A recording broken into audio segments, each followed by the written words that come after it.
Hello students हम कर रहे हैं क्लास 8th का मैथमेटिक्स का पेपर कंपार्टमेंट प्रिपरेशन के लिए। तो हम कंपार्टमेंट प्रिपरेशन के लिए क्लास 8th मैथमेटिक्स का पेपर कर रहे हैं। चलिए फर्स्ट क्वेश्चन देख लेते हैं। जो इम्पोर्टेंट क्वेश्चंस हैं ये एग्जाम पॉइंट ऑफ व्यू से जो कंपार्टमेंट का पेपर आएगा उसके लिए काफ़ी इंपॉर्टेंट क्वेश्चन रहने वाले हैं। तो फर्स्ट क्वेश्चन आप देख लें। तो क्वेश्चन है आपका 2 की पावर 3x इक्वल टू 64। आपको वैल्यूज निकालनी है। फाइंड क्या करना है आपको फाइंड करना है 36 1/x आपको फाइंड करना है। तो आप कैसे फाइंड करेंगे देख लेते हैं। तो जो क्वेश्चन है आपको गिवन है क्या है 2 की पावर 3x इक्वल टू 64 आपको गिवन है। क्लियर है। आपको निकालना क्या है फाइंड करना है 30x जिसकी पावर क्या है 1/6। तो आप पहले 64 के क्या करेंगे फैक्टर कर लेंगे 64 के। तो 64 के अगर हम फैक्टर करते हैं तो क्या होते हैं बेटा 64 के फैक्टर 2 3 जा 2 2 जा 2 1 जा 2 6 जा 2 8 जा 2 4 जा 2 2 जा और 2 1 जा। टोटल फैक्टर कितने हो गए 1 2 3 4 5 6।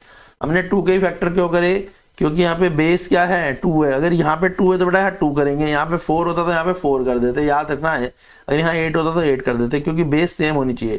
तो 2 की पावर यहाँ पे 3x हो गई और यहाँ पर बेटा 2 की पावर क्या हो गई यहाँ पे 2 की पावर हो गई 6। कितने 2 है 1 2 3 4 5 6। तो जब 64 के फैक्टर करते हैं तो 2 की पावर 6 होती है। क्लियर है इतना। ठीक है। अब इस 2 से 2 को काटेंगे तो बेटा क्या आ जाएगा 3x इक्वल टू 6। यहाँ तक आपको क्लियर होगा समझ आ रहा होगा। तो x की वैल्यू क्या आ जाएगी 6/3। तो बेटा x की वैल्यू क्या आ गई 2 आ गई।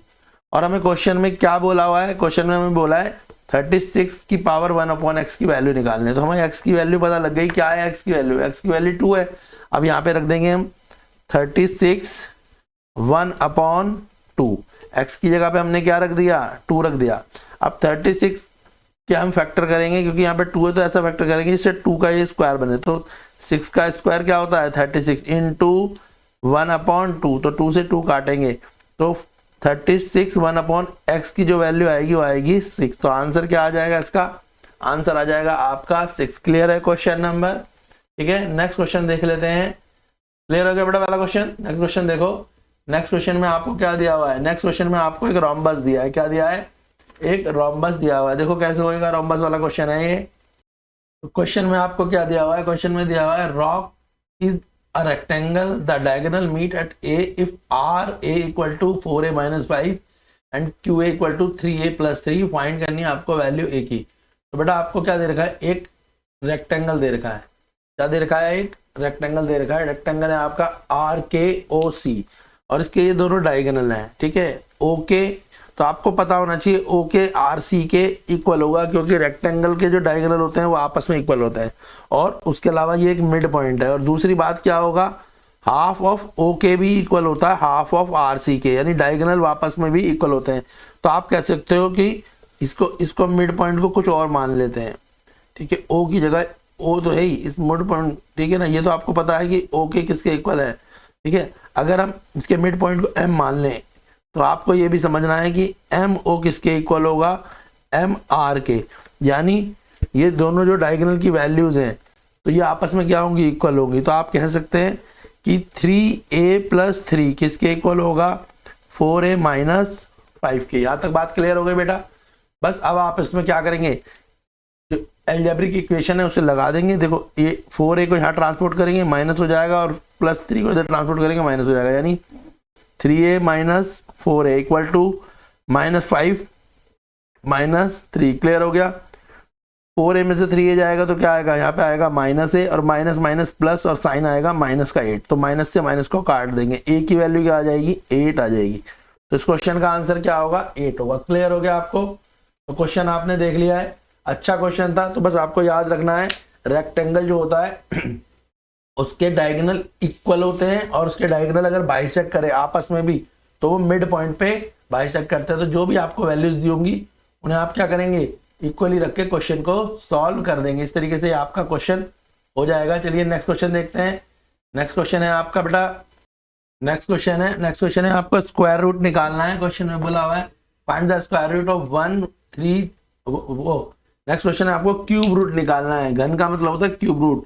1331 अपॉन 125 का आपको क्या निकालना है बेटा, क्यूब रूट निकालना है। तो क्वेश्चन है आपका 1331 अपॉन 125 और इसका क्या निकालना है आपको, क्यूब रूट। क्या निकालना है, क्यूब रूट निकालना है। चलिए देख लेते हैं क्वेश्चन कैसे होगा बेटा आपका। आपको निकालना क्या है, 1331 का क्यूब रूट निकालना है। तो आपको पता ही है 1331 किसका क्यूब होता है, तो 11 से करेंगे तो आएगा 121 और फिर 11 से करेंगे तो क्या आ जाएगा 1 1, 11 से करेंगे तो 1। तो 1331 किसका क्यूब है, ये तो आपका किसका क्यूब है, ये 11 का क्यूब है। नेक्स्ट है 125 भी चेक कर लो, ये किसका क्यूब है, ये 5 का क्यूब है। 5 2 जा 5 5 जा 5 5 जा और 5 1 जा। तो 1331 और ये दोनों किसके क्यूब हैं, तो ये दोनों किसके क्यूब है बेटा, ये 11 का क्यूब है और ये 5 का क्यूब है।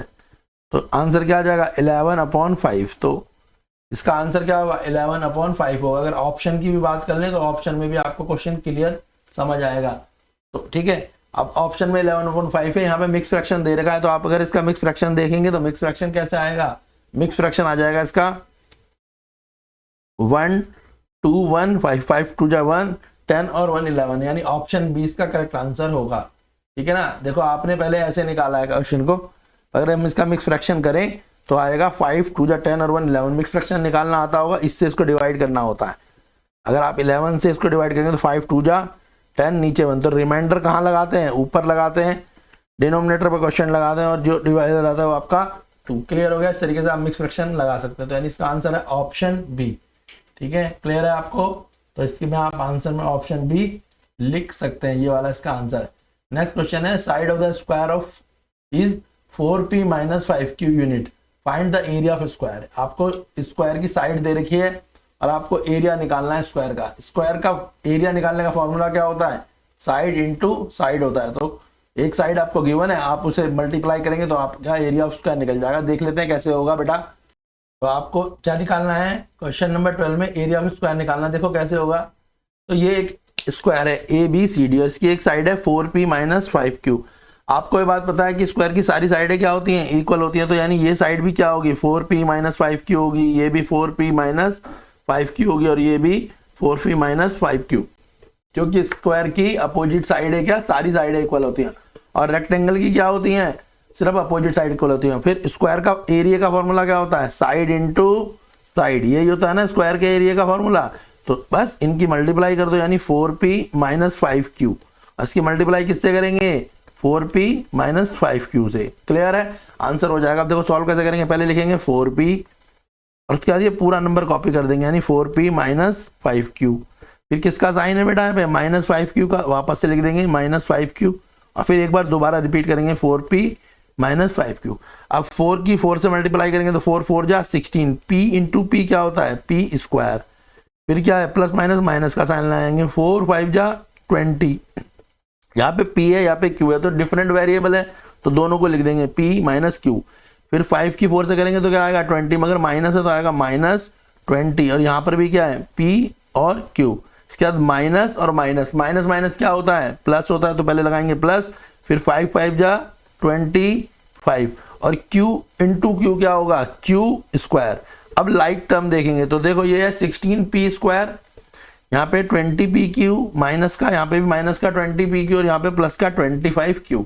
तो लाइक टर्म कौन सी है बेटा, लाइक टर्म है -20pq - 20pq। लाइक टर्म का मतलब होता है जिनके वेरिएबल सेम हो, नंबर चेंज हो सकते हैं। जैसे यहाँ पे बेटा 20 है ना, यहाँ पे भी 20 है, तो 20 की जगह बेटा हो सकता था यहाँ पे भी 12 होता, यहाँ पे 30 होता, यहाँ पे 10 होता, यहाँ पे 40 होता। पर नंबर से कोई फर्क नहीं पड़ेगा, आपको वेरिएबल देखना है। वेरिएबल जैसे PQ वो आपका क्या होना चाहिए, वो सेम होना चाहिए। क्लियर है, लाइक टर्म उन्हीं को बोलते हैं जिनके वेरिएबल सेम हो। उसके बाद लाइक टर्म को एड या सब्ट्रैक्ट करेंगे साइन के अकॉर्डिंग। तो आंसर में यहाँ लिख देंगे 16pq माइनस माइनस प्लस, पर साइन किसका, माइनस का। 20 × 20 क्या हो गया 40, पी क्यू। अब याद रखना, अब हम ऐड कर रहे हैं, जब हम ऐड करते हैं तो पावर को ऐड नहीं करते, फिर ऐसे ही लिख देते हैं, और प्लस का 25 क्यू स्क्वायर, तो इसका आंसर आ जाएगा आपका 16 P square minus 40 P Q plus 25 Q square. चलो देख लेते हैं कौन सा ऑप्शन होगा ये, तो ऑप्शन मैच कर लेते हैं। तो ये ऑप्शन कौन सा है, तो आपका ये ऑप्शन आ जाएगा option C, 16 P Q minus 40 P Q plus 25 Q square. आगे पीछे हो सकता है पर ऑप्शन सेम आएगा, ऑप्शन सी इसका आंसर है। नेक्स्ट क्वेश्चन देखेंगे, क्वेश्चन नंबर 13। क्वेश्चन नंबर 13 देख लेते हैं बेटा। क्वेश्चन नंबर 13 बोला the measure of each interior angle of regular polygon of 15 sides. यहाँ पे क्या निकालना है, इंटीरियर एंगल निकालना है, ठीक है। तो हमारे को क्या निकालना है, मेजर यानी सम निकालना है, सम ऑफ इंटीरियर एंगल। क्या निकालना है बेटा, सम ऑफ इंटीरियर एंगल निकालना है। और उसकी साइड्स कितनी है, याद रखना उसकी साइड कितनी बोली है, साइड है उसकी 15, यानी 15 साइडों का सम कितना होगा, ठीक है। ये करके फिर ईच, और निकालना क्या है, सम ऑफ इंटीरियर एंगल के बाद ईच इंटीरियर एंगल। क्या निकालना है, पहले सम ऑफ इंटीरियर एंगल निकालेंगे, फिर निकालेंगे ईच इंटीरियर एंगल। क्या निकालेंगे, ईच इंटीरियर एंगल। तो पहले सम पता होना चाहिए, तभी आप क्या कर पाएंगे, ईच इंटीरियर एंगल को निकाल पाएंगे। तो ध्यान दो, क्वेश्चन में बोला है सम निकालना है, नहीं क्वेश्चन में निकालना है ईच इंटीरियर एंगल का सम।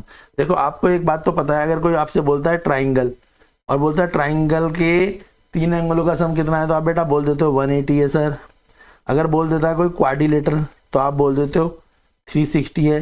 पर अगर आपसे कोई बोले भाई पेंटागन का सम कितना होता है, तो आप निकाल पाओगे।